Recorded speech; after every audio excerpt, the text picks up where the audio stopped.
Hare Rama, Rama Rama, Hare Hare. Hare Krishna, Krishna Krishna, Hare Hare. Hare Rama, Rama Rama, Hare Hare.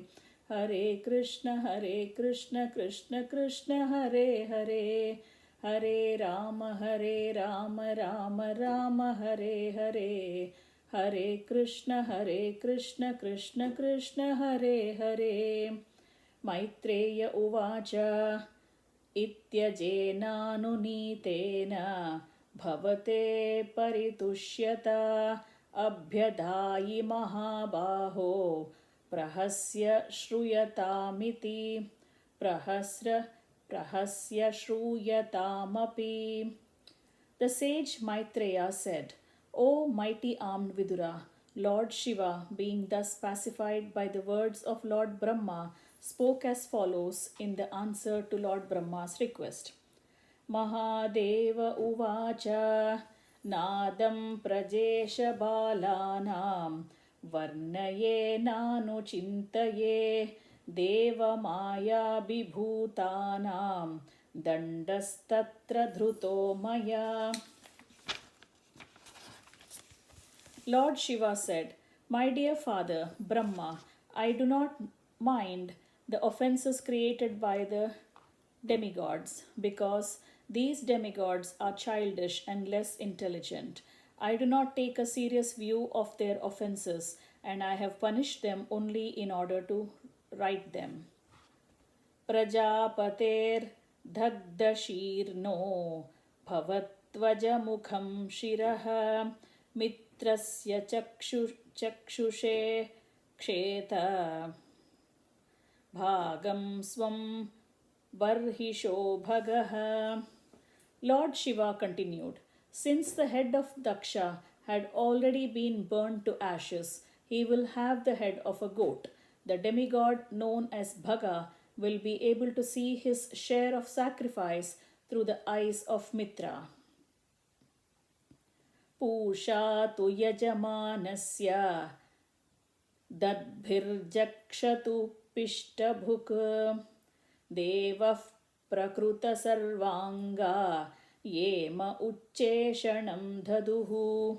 The demigod Pusha will be able to chew only through the teeth of his disciples, and if alone, he will have to satisfy himself by eating dough made from chickpea flour. But the demigods, who have agreed to give me my share of the sacrifice, will recover from all their injuries.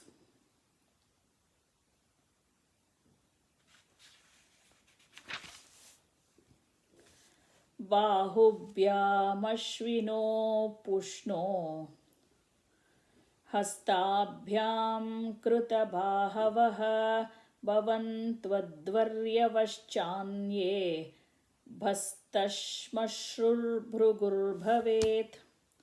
Those who have had their arms cut off will have to work with the arms of Ashwini Kumara, and those whose hands were cut off will have to do their work with the hands of Pusha. The priests will also have to act in that manner. As for Bhrigu, he will have the beard from the goat's head. Maitreya uvacha tada sarvani bhutani shrutva mi drustamoditam paritushtatmabhistata sadhu sadvityata bruvan. The great sage Maitreya said, My dear Vidura, all the personalities present were very much satisfied in the heart and soul upon hearing the words of Lord Shiva, who is the best among the benedictors.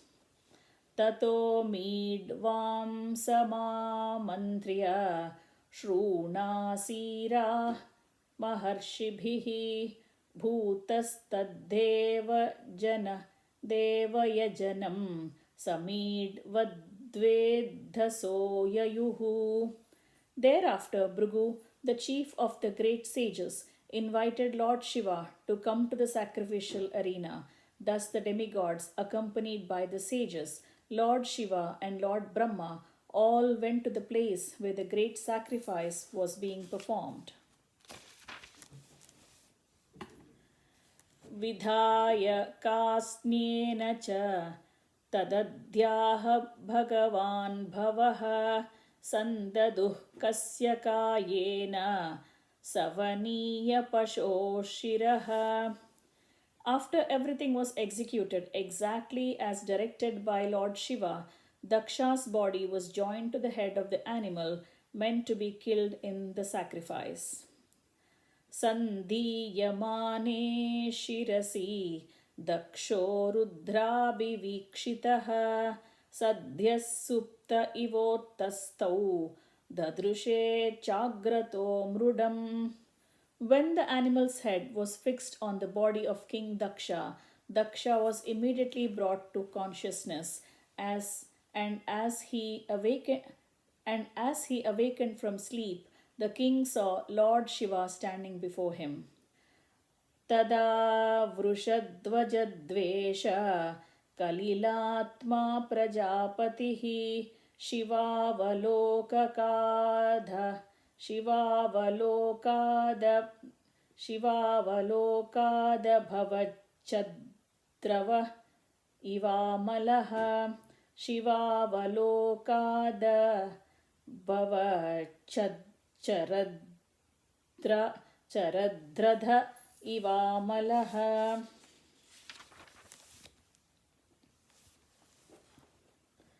At that time, when Daksha saw Lord Shiva, who rides upon a bull, his heart, which was polluted by envy of Lord Shiva, was immediately cleansed, just as water in the lake is cleansed by autumn rains. Bhavas tavaya krutadhir nashaknodanuragatah outkantyadbhashpakalaya samparetam sutam smaran. King Daksha wanted to offer prayers to Lord Shiva, but as he remembered the ill-fated death of his daughter Sati, his eyes filled with tears, and in bereavement his voice choked and he could not say anything.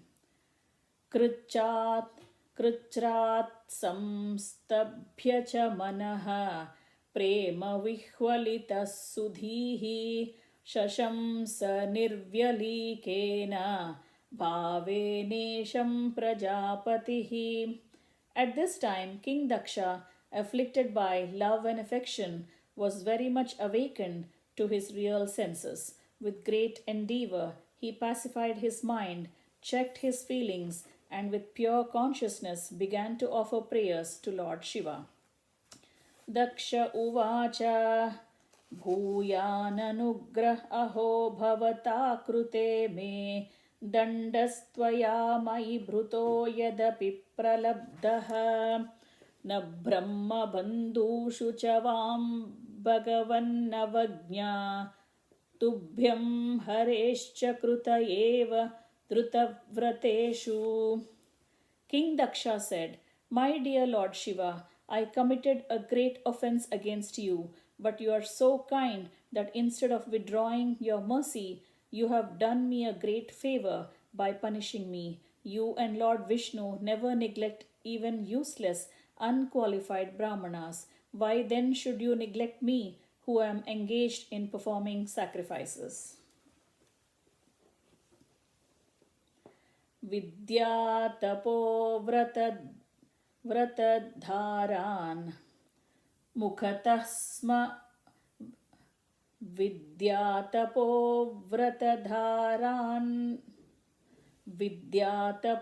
vratadharan mukatasma vipran brahmatma tattva mavitum pratamam tvamasrak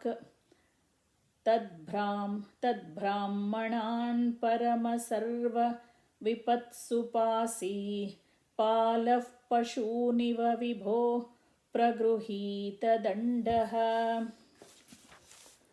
My dear great and powerful Lord Shiva, you were created first from the mouth of Lord Brahma in order to protect the Brahmanas in pursuing education, austerities, vows, and self realization. As protector of the Brahmanas, you always protect the regulative principles they follow, just as a cowhead boy keeps a stick in his hand to give protection to the cows. योऽसौ मया विदिततत्त्वधृशा सभायां क्षिप्तो दुरुक्तिविशिकैर्विरगाढ्य तन्माम् आर्वाक्पतन्तमहत्तमिनन्दयापाद् दृष्टार्ध्रया स भगवान् स्वकृतेन तुष्येत. I did not know your full glories. For this reason, I threw arrows of sharp words at you in the open assembly. Although you did not take them into account, I was going down to hell because of my disobedience to you, who are most respectful personality, but you took compassion upon me and saved me by avoiding punishment. I request that you be pleased by your own mercy, since I cannot satisfy you by my words. Maitreya उवाच क्षमा क्षमाप्यैवं समीड्वांसं ब्रह्मणा चानुमन्त्रितः कर्मसन्तानयामास सोपाध्यायर्त्विगाधिभिः. The great sage Maitreya said, thus being pardoned by Lord Shiva, King Daksha, with the permission of Lord Brahma, again began the performance of the yajna, along with the great learned sages, the priests and others. Vainvanam yajnasantatyai trikapalam dvijottamaha purodhasham niravapan veerasamsargashuddhaye. Thereafter, in order to resume the activities of the sacrifice, the Brahmanas first arranged to purify a sacrificial arena of the contamination caused by the touch of Veerabhadra and other ghostly followers of Lord Shiva.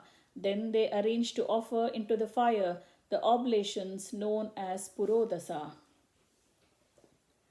Ardvayurnatah visha yajamano vishampate dhiya vishuddhaya dadyau tata pradurabhurdharihi. The great sage Maitreya said to Vidura, my dear Vidura, as soon as King Daksha offered the clarified butter with Yajurveda mantras in the sanctified meditation, Lord Vishnu appeared there in his original form as Narayana. Tada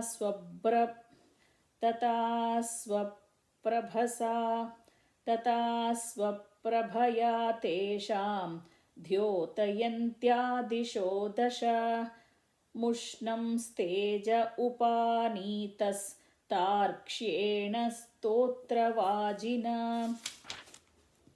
Lord Narayana was seated on the shoulder of the Stotra or Garuda, who had big wings.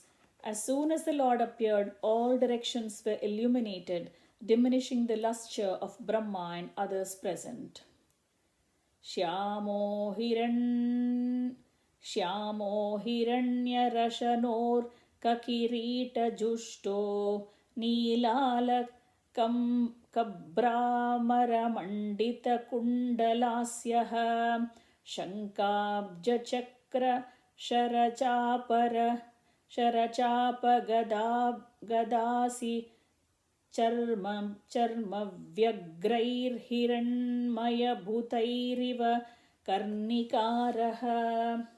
His complexion was blackish, his garment yellow like gold, and his helmet was blazing as sun. His hair was bluish, the color of black bees, and his face was decorated with earrings. His 8 hands held a conch shell, wheel, club, lotus flower, arm, arrow, bow, shield, and sword, and they were decorated with golden ornaments such as bangles and bracelets. His whole body resembled a blossoming tree, beautifully decorated with various kinds of flowers. वक्षस्य दीक्षितवधूर्वनमाल्युधार हासावलोककलया रमयंश्च विश्वम् पार्श्वभ्रमद्व्यजनचामरराजहंसः श्वेतातपत्र शशिनोपरि रज्यमानः. Lord Vishnu looked extraordinarily beautiful because of goddess of fortune and a garland. Lord Vishnu looked extraordinarily beautiful because the goddess of fortune and a garland were situated on his chest. His face was beautifully decorated with a smiling attitude which can captivate the entire world, especially the devotees. Fans of white hair appeared on both sides of the Lord like white swans, and the white canopy overhead looked like the moon. तमुपागतमालक्ष्य सर्वे सुरगणादयः प्रणेमुः सहसोत्थाय ब्रह्मेन्द्रत्रयक्षणायकाः.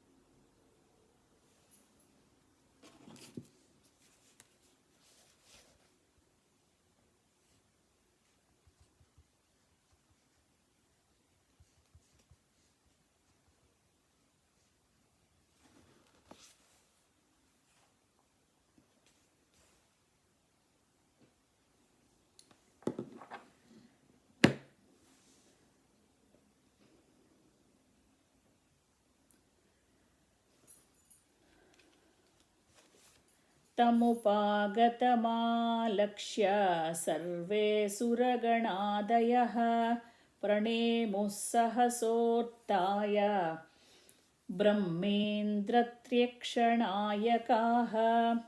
As soon as Lord Vishnu was visible, all the demigods, Lord Brahma and Lord Shiva, the Gandharvas, and all present there immediately offered their respectful obeisances by falling down straight before him.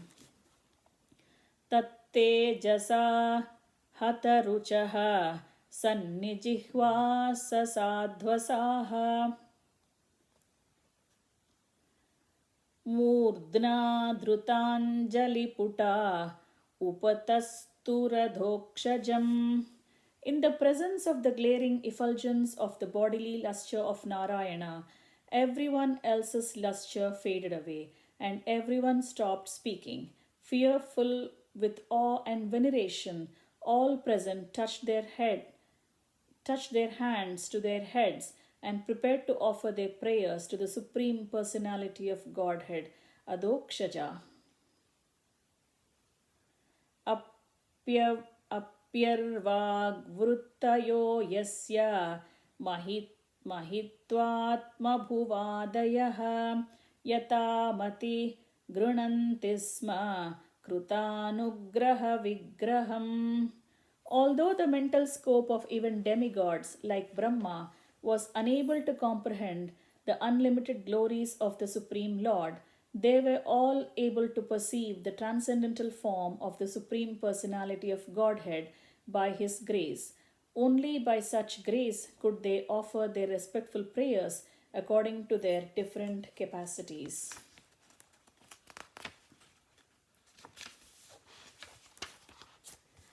दक्षो गृहीतार्हणसाधनोत्तमं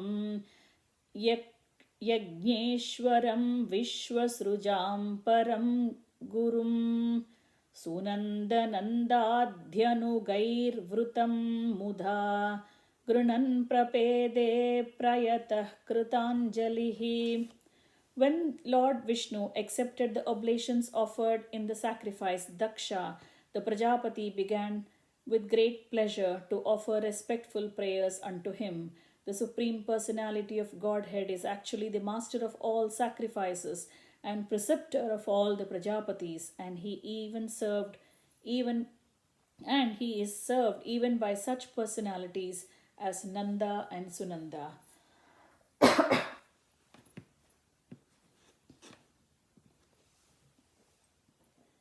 Daksha uvacha शुद्धं स्वदान्य शुद्धं स्वधान्युप शुद्धं स्वधान्युपरताखिल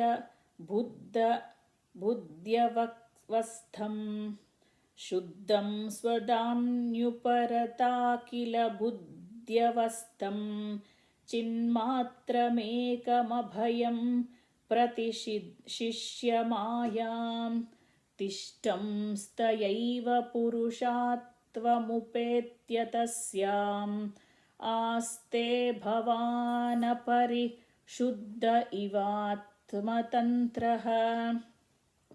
Daksha addressed the Supreme Personality of Godhead. My dear Lord, you are transcendental to all speculative positions. You are completely spiritual, devoid of all fear, and you are always in control of the material energy. Even though you appear in the material energy, you are situated transcendentally. You are always free from material contamination because you are completely self sufficient. ऋषिरुवाचः ऋत्विज ऊचुः तत्त्वं तने वयमनञ्जनरुद्रशापात् कर्मण्यवग्रहधियो भगवन् विधामः धर्मोपलक्षणमिदं त्रिवृद्धरार्भ्यम्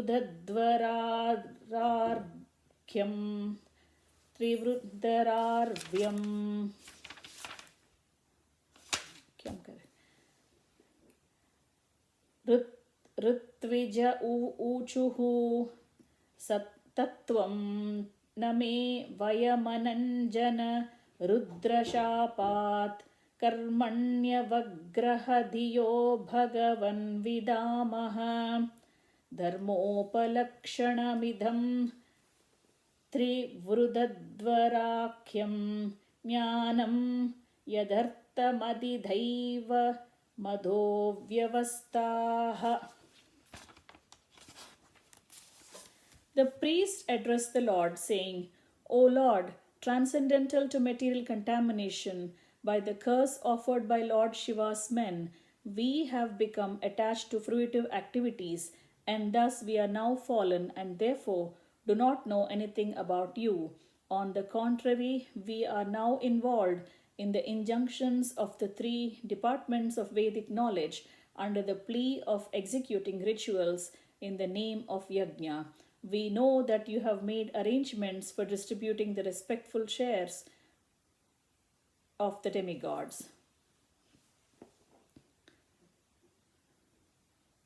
Sadasya uchuhu utpachyadvanyasharana uruklesha durgenta kogravyalan vishte vishaya mrugathrushyatmarorubharaha द्वन्द्वश्वभे कलमृगभये शोकदावेज्ञसार्थः पादौकस्ते शरणदकदा याति कामोपसृष्टः.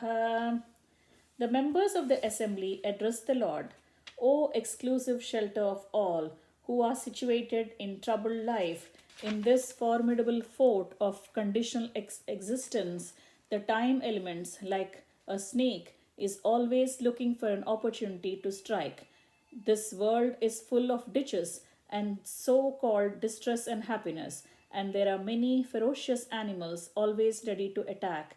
The fire of lamentation is always blazing, and the mirage of false happiness is always alluring, but one has no shelter for them. Thus, foolish persons live in the cycle of birth and death and always overburdened in discharging their so called duties, and we do not know when they will accept the shelter of your lotus feet.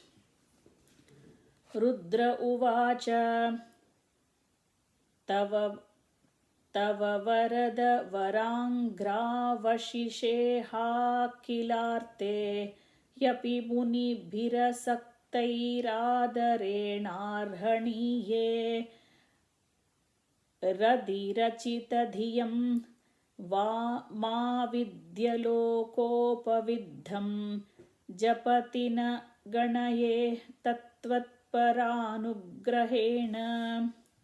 Lord Shiva said, "My dear Lord, my mind and consciousness are always fixed on your lotus feet, which, as a source of benediction and the fulfillment of all desires, are worshipped by all liberated great sages, because your lotus feet are worthy of worship. With my mind fixed on your lotus feet, I am no longer disturbed by persons who blaspheme me, claiming that my activities are not purified. I do not mind their accusations, and I excuse them out of compassion, just as you exhibit compassion towards all living entities."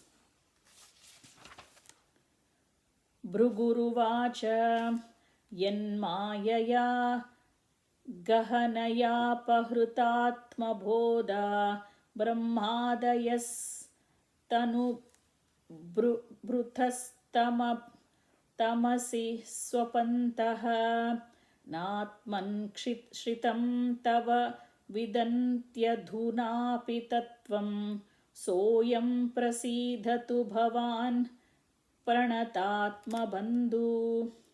Sri Bhrigu said, "My dear Lord, all living entities, beginning from the highest, namely Lord Brahma, down to the ordinary ant, are under the influence of the insurmountable spell of illusionary energy, and thus they are ignorant of their constitutional position. Everyone believes in the concept of body, and all are thus submerged in the darkness of illusion. They are actually unable to understand how you live in every living entity as a supersoul, nor can they understand your absolute position. But you are the eternal friend and protector of all surrendered souls. Therefore, please be kind towards us and forgive all our offenses." Brahmovacha Naitat Swarupam Bhavatosau Padartha Bhedagrahaih Purusho Yavadiksheta Jnanasya Chartasya Gunasya Chakshayo Mayamayad Vyatirikto Matastvam. Lord Brahma said, "My dear Lord, your personality and eternal form cannot be understood by any person who is trying to know you through the different processes of acquiring knowledge. Your position is always transcendental to the material creation, whereas the empiric attempt to understand you is material, as are its objectives and instruments." Indra Uvacha idamapyachyuta vishvabhavanam vapuranandakaram manodrusham suravidhi takshapanairudhayudair bhujadandairupapannamashthabhihi.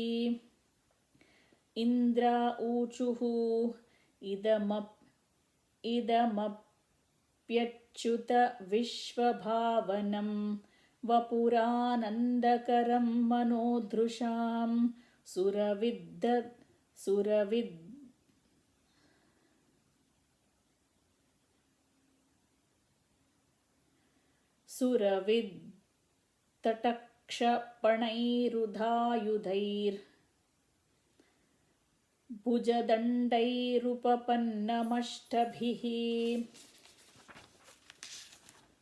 सुरविद्वित् क्षपणैरुदयुधैर्भुजदण्डैर् उपपन्नम astabhihi. King Indira said, "My dear Lord, your transcendental form, with 8 hands and weapons in each of them, appears for the welfare of the entire universe, and it's very pleasing to the mind and eyes. In such a form, your lordship is always prepared to punish the demons who are envious of your devotees." Patnya uchuhu yajñoyam tava यजनायकेन सृष्टो विध्वस्तः पशुपतिनाद्य दक्षकोपात् तं नस्त्वं शवशयनाभयान्तमेधं यज्ञात्मन्नलिनरुचा धृषा पुनीहि. The wives of the performers of the sacrifice said, "My dear Lord, this sacrifice was arranged under the instruction of Brahma, but unfortunately, Lord Shiva, being angry at Daksha, devastated the entire scene, and because of his anger, the animals meant for sacrifice are laying dead. Therefore, the preparations of the yajna have been lost. Now, by the glance of your lotus eyes, the sanctity of the sacrificial arena may be again invoked."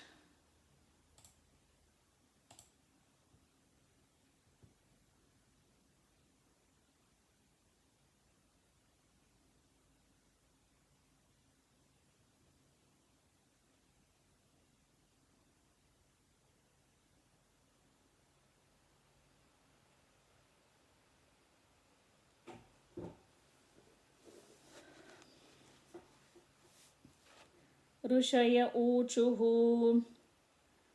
अनन्वितं ते भगवन् विचेष्टितम्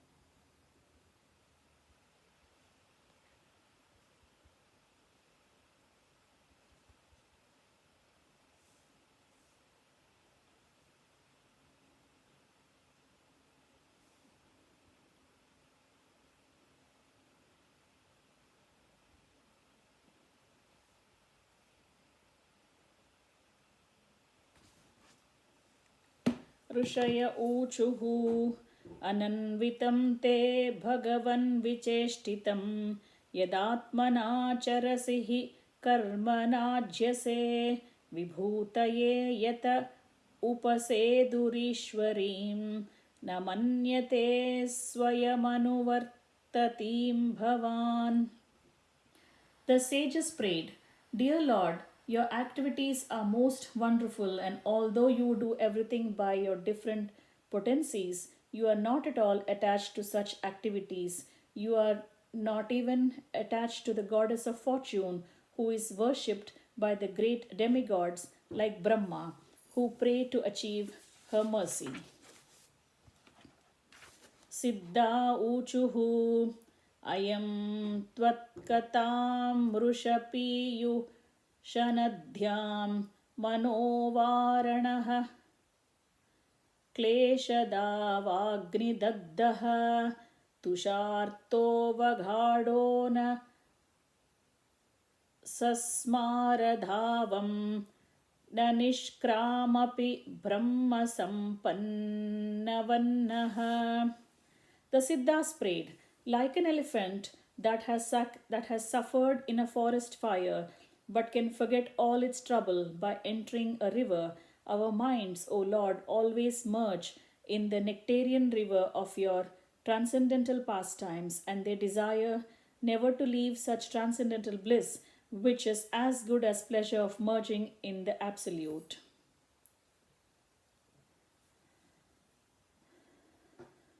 यजमान्युवाच स्वागतं ते प्रसीदेश तुभ्यं नमः श्रीनिवास श्रियाकान्तयात्राहिनः त्वामृतेऽधीशनागैर्मखः शोभते शीर्षहीनः कबन्धो यथा पुरुषः. The wife of Daksha prayed as follows: My dear Lord, it is very fortunate that you have appeared in this arena of sacrifice. I offer my respectful obeisances unto you, and I request that you be pleased on this occasion. The sacrificial arena is not beautiful without you, just as a body is not beautiful without a head.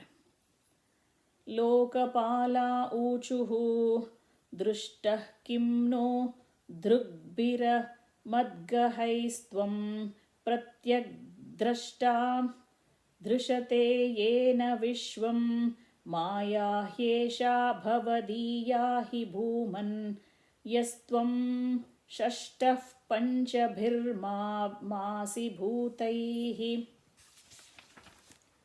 The governors of various planets spoke as follows: Dear Lord, we believe only in our direct perception, but under the circumstances, we do not know whether we have actually seen you with our material senses. By our material senses, you can simply perceive the cosmic manifestation, but you are beyond the five elements. You are the sixth. We see you, therefore, as a creation of the material world. Yogeshwara uchuhu preyannatenyoस्त्वमुतस्त्वयि prabho vishwatmani kshenna prutagya atmanah atapi bhaktyesha tayopadhavatam ananya vruttyanugruhana vatsala.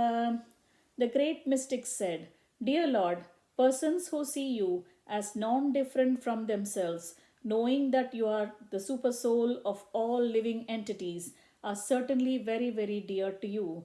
You are very favorable towards those who engaged in devotional service, accepting you as the Lord and therefore as servants. By your mercy, you are always inclined in their favor.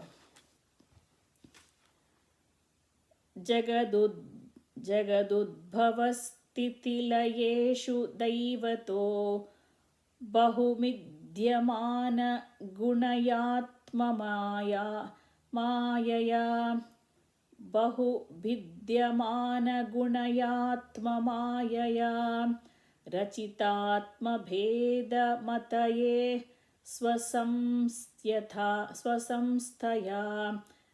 Vinivartita Brahma Gunatmane Namaha. We offer our respectful obeisances unto the Supreme, who has created varieties of manifestations and put them under the spell of the three qualities of the material world in order to create, maintain, and annihilate them. He himself is not under the control of the external energy.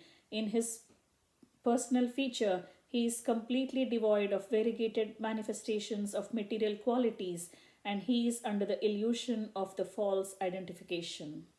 Brahmovacha namaste kshita sattvaya dharmadinam cha sutaye nirgunaya cha yat kashtam naham veda parepicha. The personified Vedas said, We offer our respectful obeisances unto you, the Lord, the shelter of the quality of goodness, and therefore the source of all religion, austerity, and penance, for you are transcendental to all material qualities, and no one knows you or your actual situation. Agniruvacha yattejasaham sumabhiddateja Havyam vahe swadvara ajya siktam tam yajniyam Panchavidham cha panchabihi Swishtam yajurбhih pranatosmi yajñam. The fire god said, My dear Lord, I offer my respectful obeisances unto you, because by your favor I am a luminous as blazing fire, and I accept the offering mixed with butter and offered in sacrifice. The 5 kinds of offerings according to the Yajurveda are also your different energies, and you are worshipped by 5 kinds of Vedic hymns. Sacrifice means your supreme personality of Godhead. देवा ऊचुः पुरा कल्पापाये स्वकृतमुदरीकृत्य विकृतं त्वमेवाध्यस्तस्मिन् सलिल उरगेन्द्राधिशयने पुमान् शेषे सिद्धैर्हृदि विमृशिताध्यात्मपदविः स एवाध्याक्ष्णो यः पति Charasi Bhrutyanavasinaha. The demigod said, Dear Lord, formerly when there was a devastation, you considered all the different energies of the material manifestation. At that time, all the inhabitants of the higher planets, represented by such liberated souls as Sanaka, were meditating on you by the philosophical speculation.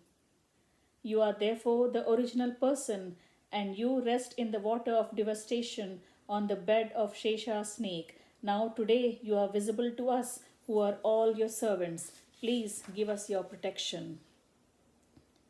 Gandharva uchuhu amsham shaste deva marichyadhaya yete brahmendradhya devagana rudrapugo purogaha क्रीडाभाण्डं विश्वमिदं यस्य विभूमन् तस्मै नित्यं नाथ नमस्ते करवाम.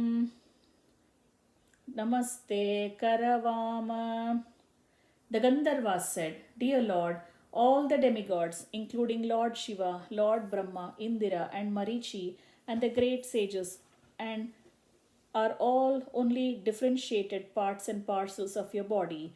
You are the supreme, almighty great. The whole creation is just like a plaything for you. We always accept you as the supreme personality of Godhead. We offer our respectful obeisances unto you. Vidyadhara uchuhu tvanmayayartamabhipadya kalevaresmin कृत्वा ममाहमिति धुर्मतिरुत्पतैः स्वैः क्षिप्तोऽप्यसद्विषयलालस आत्ममोहं युष्मत्कथामृतनिवेशनिवेशेवक उद्व्युधस्येत. The Vidyadhara said, Dear Lord, this human form of the body is meant for attaining the highest perfection, highest perfectional objective. But impelled by your external energy, the living entity misidentifies himself with his body and with the material energy, and therefore, influenced by Maya, he wants to become happy by material enjoyment. He is misled and always attracted by temporary, illusionary happiness. But your transcendental activities are so powerful that if one engages in the hearing and chanting of such topics, he can be delivered from illusion. Brahmana uchuhu tvam krutastvam havistvam hutashasvayam tvam hi mantras Sasidharbha patrani cha tvam sadastvirjviyo dampati devata agnihotram svadha soma ajyam pashuhu. The Brahmana said, Dear Lord, you are sacrifice personified. You are the offering of clarified butter. You are the fire. You are the chanting of Vedic hymns by which the sacrifice is conducted. You are the fuel. You are the flame. You are the kusa grass. And you are the sacrificial pots. You are the priests who perform the yajna. You are the demigods headed by Indira. And you are the sacrificial animal. Everything that is sacrificed is you or your energy. त्वं पुरागां रसाया महासुकरो दंष्ट्राय पद्मनीं वारणेन्द्रो यथा स्तूयमानो नदलीलया योगिभिर्युज्यहर्त त्रयीगात्र यज्ञक्रतुः. Dear Lord, O personified Vedic knowledge, in the past millennium, long ago, when you appeared as the great boar incarnation, you picked up the world from the water as an elephant picks up a lotus flower from the lake. When you vibrated transcendental sound in the gigantic form of the boar, the sound was accepted as a sacrificial hymn, and the great sages like Sanaka meditated upon it and offered prayers for your glorification. Saprasida tvamaskamakagnyakangshatam darshanam te paribhrashta satkarmanam kirtyamane drubirnamni yajneshate yajna vignaha kshayam yanti tasmai namaha. Dear Lord, we are waiting your audience because we have been able to perform the yajnas according to Vedic rituals. We pray unto you therefore to be pleased with us. Simply by chanting your holy name, one can surpass all obstacles. We offer our respectful obeisances unto you in your presence. Maitreya uvacha iti dakshaha kavar iti dakshah kavar bhadram rudrabhimarshitam kirtyamane hrishikeshe samninye yajna bhavane.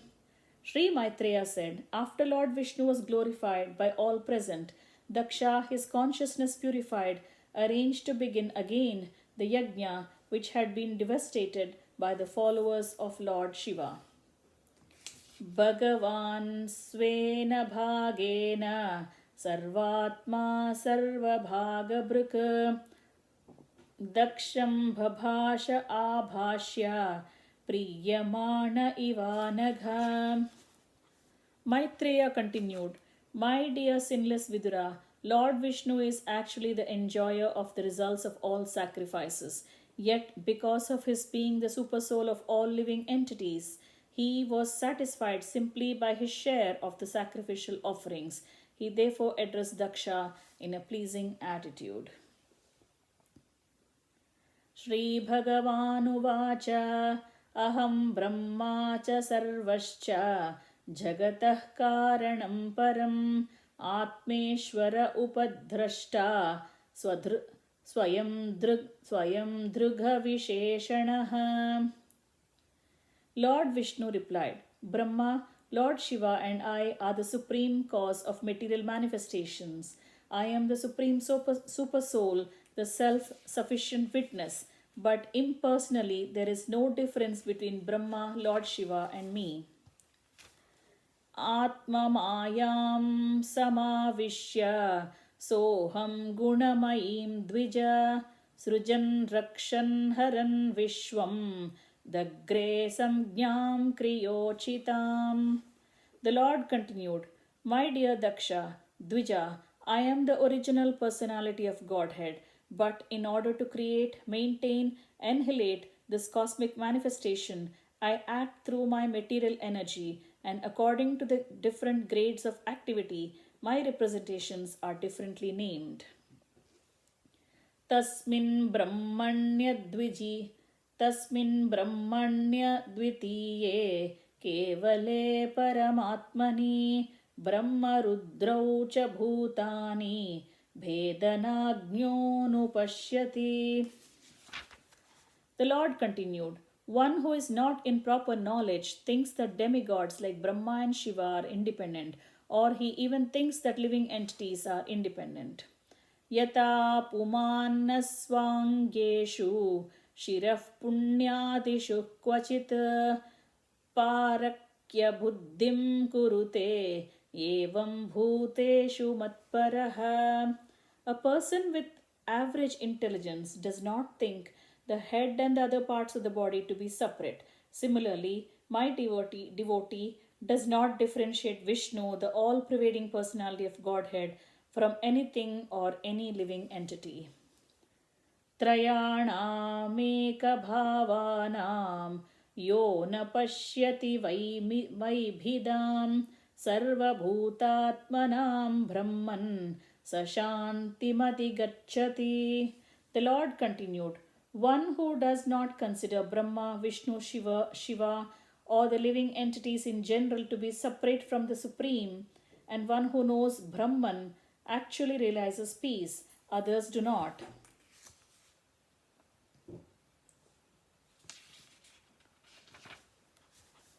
Maitreya uvacha evam bhagavataदिष्टः प्रजापतिपतिर्हरिम् अर्चित्वा कृतनास्वेन देवानुभयतो यजत.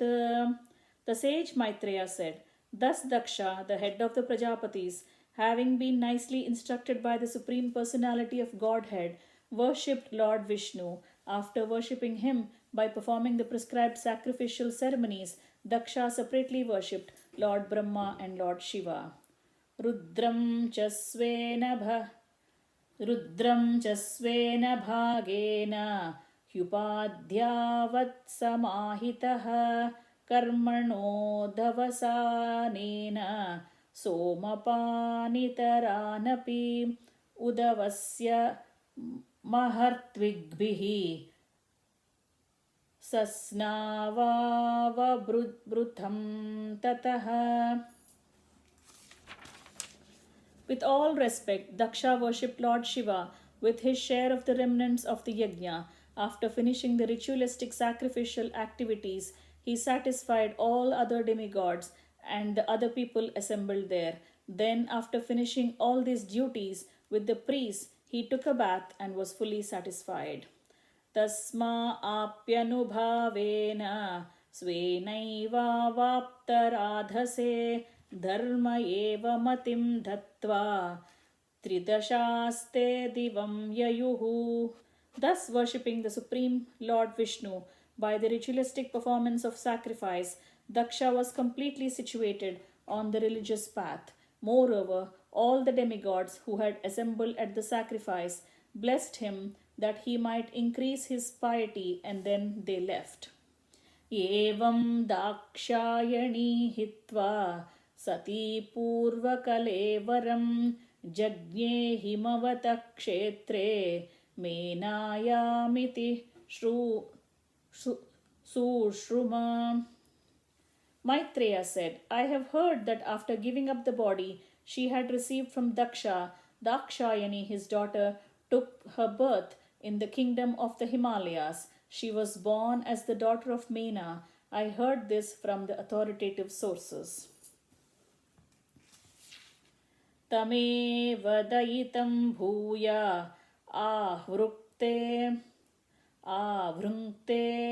pati mambika ananya bhavaika gatim shaktim supteva purusham. Ambika, goddess Durga, who was known as Dakshayani Sati, again accepted Lord Shiva as her husband, just as different energies of the Supreme Personality of Godhead act during the course of a new creation.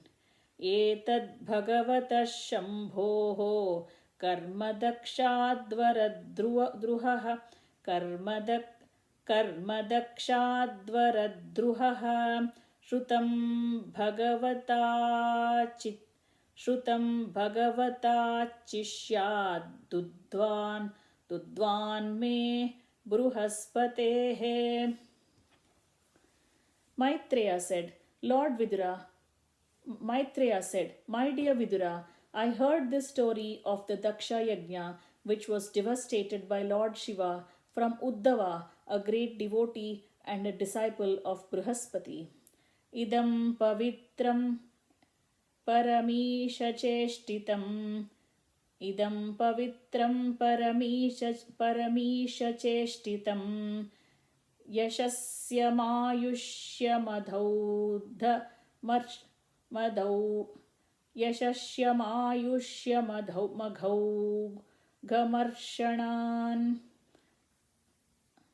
यशस्यमायुष्यमघौघमर्षणम् यो नित्यदाकर्य